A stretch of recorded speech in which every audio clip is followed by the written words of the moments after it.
Hey everybody, welcome to video number 2 for our day today. This one is hopefully going to be a little bit shorter and quicker for you.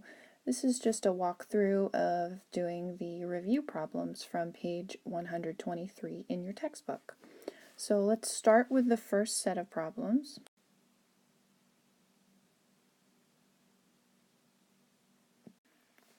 And I'm sorry this is a little blurry. This was the best I could do for importing a picture of your textbook. I wanted to refer to the original problem as I was also explaining how to do the problem in the next slide. So we're looking at here problems 7 and 8 to begin with, and what they're asking us is to find an equation of the line.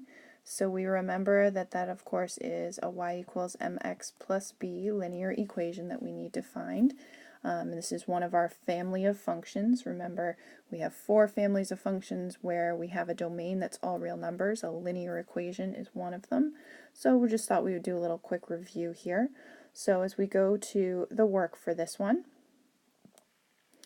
we are looking at, in number 7, between the points 2, -3 and -4, 9.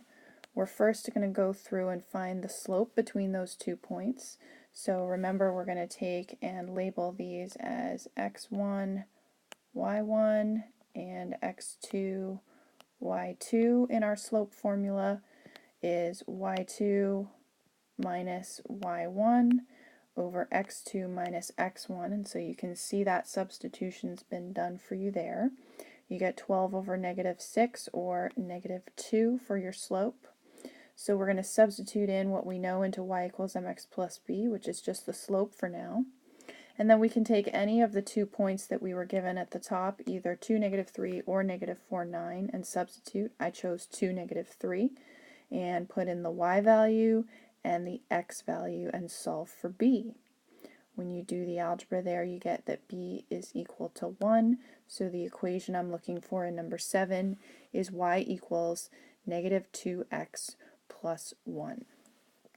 Moving on from there to number 8, we're going to look at 2 different points. Process is exactly the same. We're going to go through and find the slope first. In this case, we get a -6.8 in the numerator and a -4 in the denominator, which gives us a -1.7. Don't let those decimals scare you. Substitute in the values that we know, and I chose to use this first point again. So -1.7 is m. There's my x from my point that I chose and my y. And do some calculation and some algebra, we get that b is 5.9. And when we substitute into y equals mx plus b, our final equation there is -1.7x plus 5.9.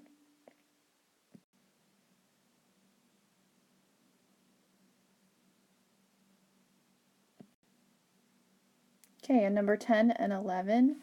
Number 10 is asking us to evaluate a function. I'm sure you can read it more clearly, but it's the square root of x plus 9 all over x squared minus 81 in the denominator, and we are evaluating it at several numerical values, 7, -5, and then we're also evaluating it at an algebraic expression, x minus 9.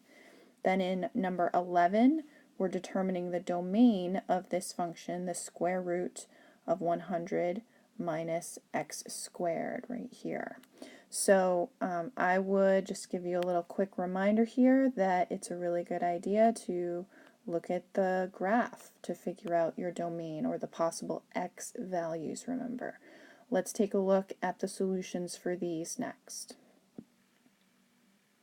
In number 10, as we go down here, number 10, we have f of x, and in part A, we are trying to find f of 7. So we're going to substitute 7 everywhere we saw an x before. We get the square root of 16 as a numerator, and then 49 minus 81, or -32 for a denominator. So 4 over -32, and that simplifies to -1/8 for our answer for A. Same idea for part B, different numerical input, -5 plus 9, still we have a square root of a possible number there of 4. Denominator is negative 5 squared, which is still a positive 25, minus 81, which is negative 56. This time we have 2 as our numerator over negative 56, and that does simplify to negative 1 over 28.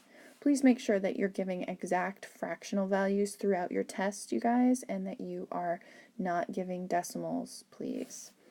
Then finally for part C, they're asking us to find the function's value at a certain expression.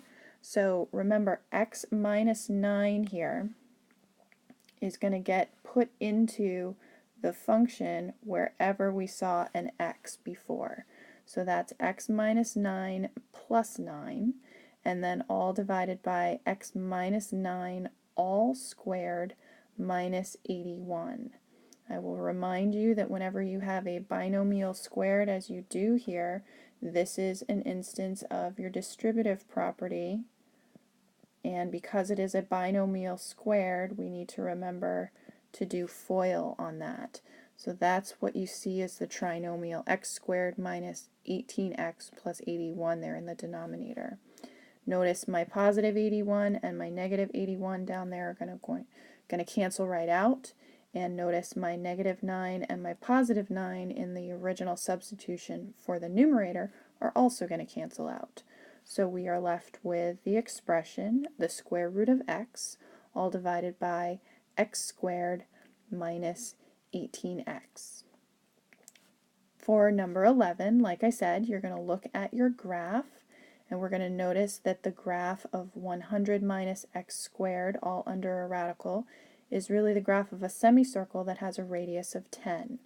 So its domain is x is only the numbers between negative 10 and 10, and if you notice my interval notation here, it is allowed to take on the value negative 10 and 10, so we have nice square brackets there. If we were interested in the range, hopefully you can also see that you would have between 0 and 10 also inclusive on both of those square bracket endpoints. Didn't ask for range, but it's good practice anyway, because you know you're going to see it somewhere. Okay, let's go to our next problems.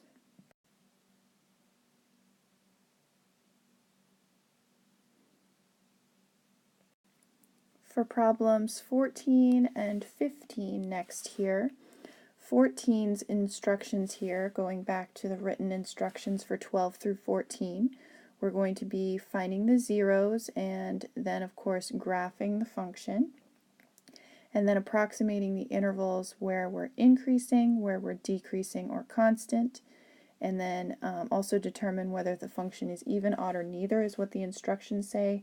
Don't worry about that last part. We have not done even or odd functions. We will, but not with this context of this unit, so you won't see that on the test. So we're just looking at 14 and 15 here. 15 is, notice, a piecewise defined function. So keep that in mind when we get to that work, that we can only use one part of that function to evaluate it, whatever it's asking us to do, and that as we're graphing it, we want to make sure it passes your vertical line test. So let's look at the work for these. On number 14, we're going to, first off in part A, we're going to find the zeros, and we're notice that we're doing this in an algebraic manner. So we're going to substitute f of x is going to be equal to 0, and we're going to solve. If we have that 0 is the absolute value of x plus 5, the only way for that to happen is if we're taking the absolute value of 0 itself. So we have 0 equals the expression inside the absolute value bars, which gives us x is negative 5 for our 0. Now hopefully that also coincides with what you know about the transformation of that function. If we have a plus inside of the function like that, remember that makes our h value negative, so that's why that makes sense, that our vertex would have been moved over to the left. This is kind of a rough sketch, but you get the idea for part B, I hope. We're looking for just an absolute value shape V with the vertex, if you want to know where that point is. The vertex is the point negative 5, 0. For part C, we're trying to figure out where is the function increasing, decreasing, or constant. Well, hopefully you can tell right away that it's never going to be constant because we don't have any flat line parts to our graph, any horizontal line parts to our graph. But if we zoom in on the graph here, remember for increasing and decreasing, we want to follow what is the y value doing as I'm tracing this function from left to right. Well, in this portion of the graph, we're coming down, so that's my decreasing portion there. And you can see that the decreasing portion is, of course, from negative infinity up to that vertex point at, actually that should be a type, that's a little mistake there, that should be -5, sorry about that. So negative infinity to -5, and then as we trace the graph again, this portion of our absolute value to the right of our vertex is where we are as we move from left to right, increasing. The y value is going up. So that is our increasing section, and again that's from the value at the vertex, -5, all the way to positive infinity. If it helps you remember to put the negative infinity and infinity at either end of that x-axis, that's really helpful. And do remember that all of these intervals are always describing the x coordinates as we're putting them in interval notation. It's always the x coordinates. All right, so that should take care of number 14 for us. Remember, we're skipping over part D. Let's take a look at number 15 next. 15 is asking us to take our composite function and to come up with the zeros, just like before, the graph, and also the intervals on which it is increasing, decreasing, or constant. So first off, let's find the zeros. The portion of the graph where we're starting is where 4x squared minus 1 is set equal to 0, and that is the the bottom piece of the piecewise defined function if you're looking at the book. So that's the part where x is greater than -3, that part is valid. So again, we're going to set the expression equal to 0, and algebraically we're going to solve for this, and we're going to keep it in exact fraction form or simplified radical form. Move that 1 over, and then divide by the 4, we get the x squared is 1/4, and so the places where it crosses the x-axis, or the zeros of the function, are going to be at plus or minus 1/2, and you can kind of see that on the graph that's crossing there. As we look at part C, I think we should wait on part C though until we have got a really good picture of what the graph looks like. So let's look at part B. It's asking you to graph the piecewise defined function, and because this is our switch over point right here at -3, it makes sense to figure out where is the graph for each part of that at -3. So this -335 point is found by simply taking the quadratic portion of the piecewise function and sticking a -3 in for x. If we do -3 squared, that is 9, and then 9 times 4, this part right here would be 9 with -3, and then that times 4 is 36, minus 1 is 35. This is why you don't see me trying to do this on a grid graph. Notice I didn't establish a scale really on my y-axis, so I'm just saying that this point right here is that switch over point. And notice it is an open circle because in our piecewise function, for that bottom part of the piecewise function, we do not have an equal to part in the inequality. It's not defined at -3 on the quadratic piece of the curve. However, it is defined for the linear part, or the top part of the piecewise function, 3x plus 7. And so this -2 value is coming from 3 times -3, sorry, my stylus is having issues here, all plus 7. So that's the -9 plus 7 gives me the y value there. So this is a linear graph, and we have just a slope of 3, and then this point right here is -3, -2. Most important things remember about a piecewise function is that it has to pass the vertical line test as you sweep from left to right. So no stacked points or no pieces of the graph that are on top of another. That's why it's so important that on this switchover point line you only have one open circle and one closed circle. Don't have two closed circles there. Okay, now that we have a good idea of what the graph of this looks like for number 15, I think we're capable now of taking a look at the portions in which we are increasing, decreasing, or constant.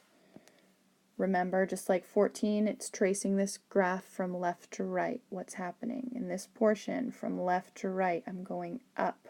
So I am increasing from negative infinity up to negative 3.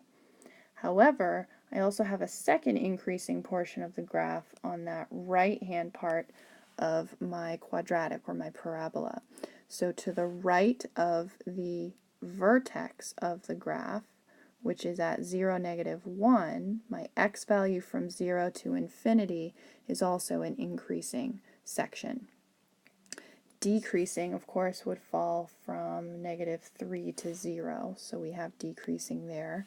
Again, we have a never constant situation, and one more time I'll remind you, anytime you're doing interval notation for intervals of increasing, decreasing, or constant, it is the x coordinate that you're reporting.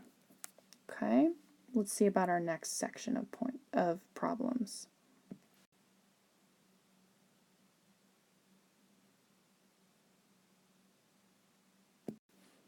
Okay, in problem 17 and 18 here, in 17 we are going to be identifying the parent function in the transformation. That should be a pretty quick one.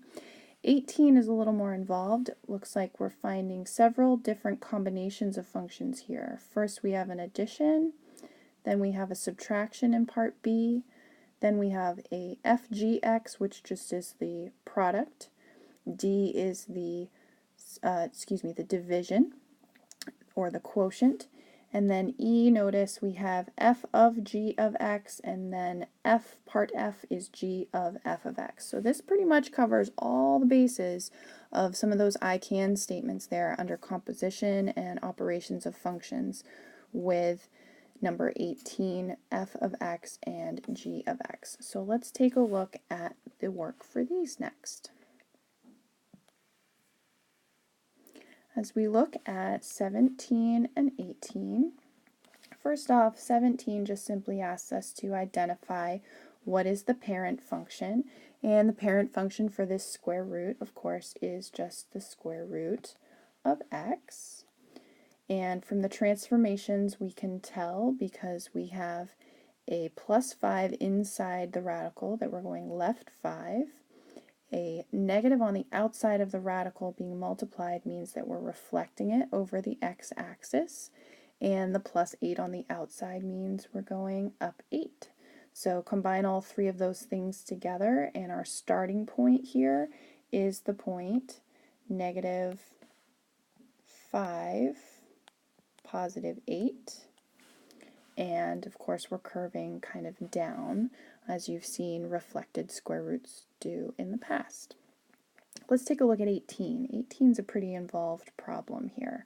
So for 18 we have two functions, and they are f of x equals 3x squared minus 7, and then g of x equals -x squared minus 4x all plus 5. If we are doing part A, which is the sum of those two functions, it's just combining your like terms. So your x squared, -x squared, that is, and your 3x squared give you 2x squared. -4x does not have a like term, and then -7 and +5 give me -2.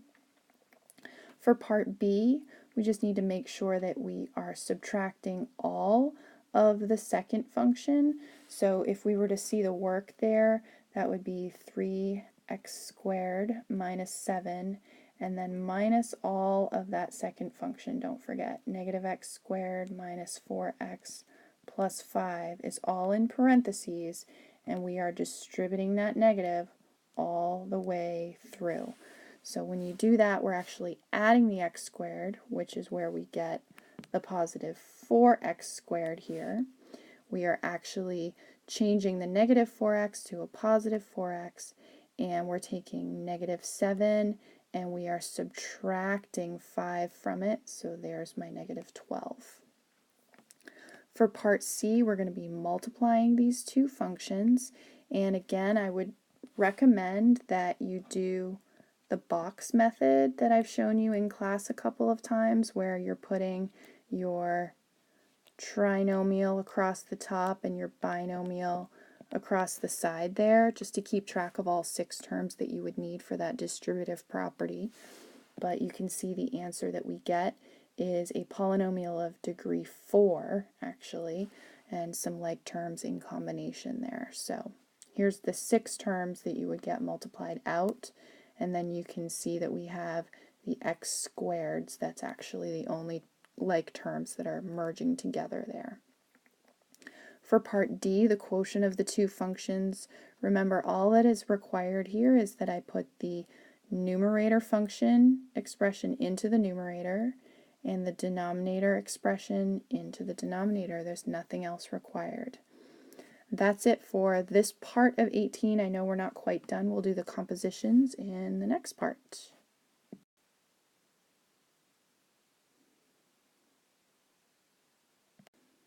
Okay, we're going to finish up with number 18, and in this part we are doing just the composition pieces, and then 19 is the same idea here. We're doing again all those different operations along with composition as well. So let's move to 18 and look at the work for the remaining pieces here. Okay, so a reminder of what our two functions are, f of x and g of x here. If we are doing f of g of x, then that is going to be f of the entire g of x expression. So in this case, we're going to be going ahead to do negative x squared minus 4x plus 5 in place of my input variable for f, which is right here. So that's 3 times that whole quantity squared, all minus 7. This one, again, because of the extended distributive property, gets a little more challenging than you probably would see on a test, but it's a good idea to, again, take that box approach to this problem. This one's actually more like a tic-tac-toe board because we have a trinomial going across the top and a trinomial going down the side. We end up with another 4th degree polynomial, and you can see all the different 9 terms that would come out of that distribution. Be careful with the signs there, really careful with the signs there. And notice we have several combinations of like terms. We've got some cubes, some squareds, and some linear terms of just x's here and here. So once you do all those combinations, you're down to just 5 terms for that expansion. Then we need to make sure we distribute the 3 throughout that whole 5-term expression. And then the very last step we want to do is subtract the 7 off. So this is what we're going to get for our final answer there. 3x to the 4th plus 24x cubed plus 18x squared minus 120x plus 68. For part F, we are going to end up composing the other direction, g of f there. So we're going to put all of the function f's expression into the input function, or input variable for g. Wherever you see an x, you're replacing that 3x squared minus 7, in other words. So we have negative 3x squared minus 7 all squared, and then minus 4 times 3x squared minus 7, and then all plus 5. Order of operations is really important here. Make sure you do distributive property with FOIL on this first part, and then you distribute your negative throughout. So we're going to have negative 9x to the 4th plus 42x squared minus 49 once that's done. And then, of course, we have to distribute the negative 4 here. So negative 12x squared plus 28. And then the last step, again, is to add the 5.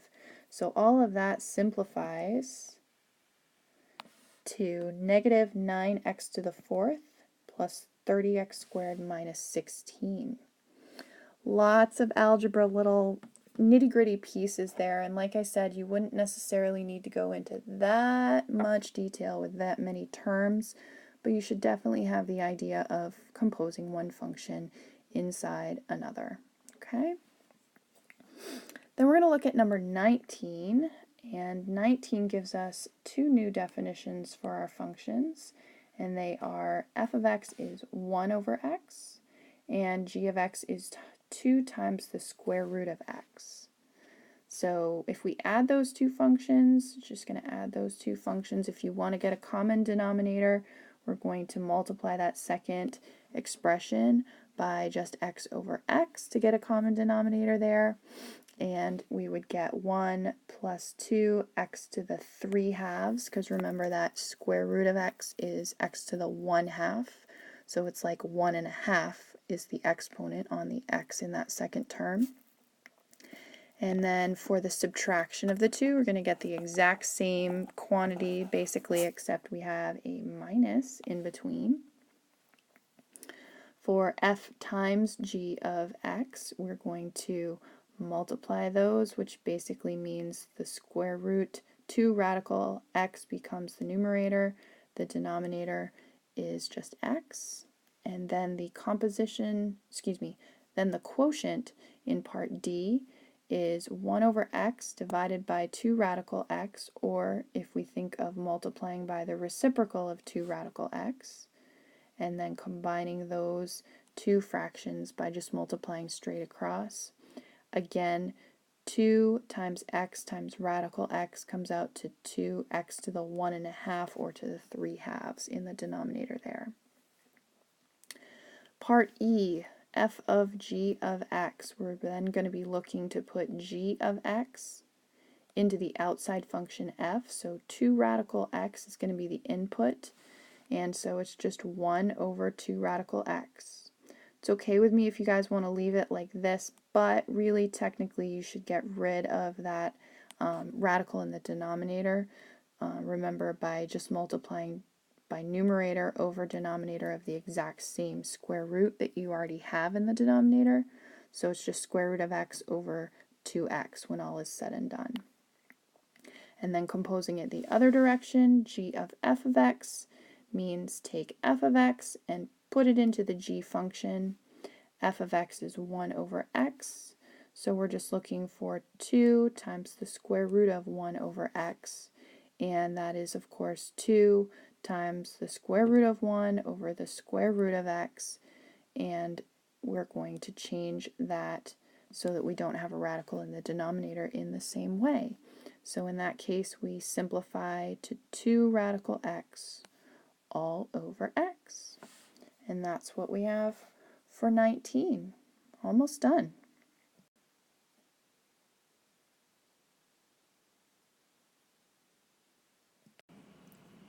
Okay, the last problem in your homework set here, you guys, is number 20. In 20, you are determining whether or not the function has an inverse function, and if so, you're finding the inverse function. I want you to focus on that last part of those instructions. Don't worry so much about the determine. That's a test that we didn't really talk about. Basically, if you can do the algebra to find the inverse function, then it has an inverse, okay? So let's look at the work for number 20. In number 20, f of x equals x cubed plus 8 to begin with. And so if we are going to, don't worry about that test part, like I said, that's the determine part. Basically, remember, we're going to substitute y in place of f of x, just like we did in our previous video. We're going to swap the places of the x and the y variables, and we're going to solve for the y. So first, let's move that plus 8 out of the way by subtracting. So we get x minus 8 equals y cubed. And then to get down from y cubed to just y being alone, we need to take the cube root of both sides, because the cube root and the cube undo each other.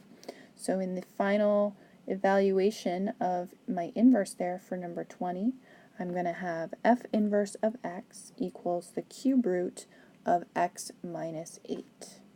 And that takes us to the end of our work today, you guys. Don't worry about 21 that you see on the video here. I know that it didn't assign that to you. So, all right, I will see you guys on test day.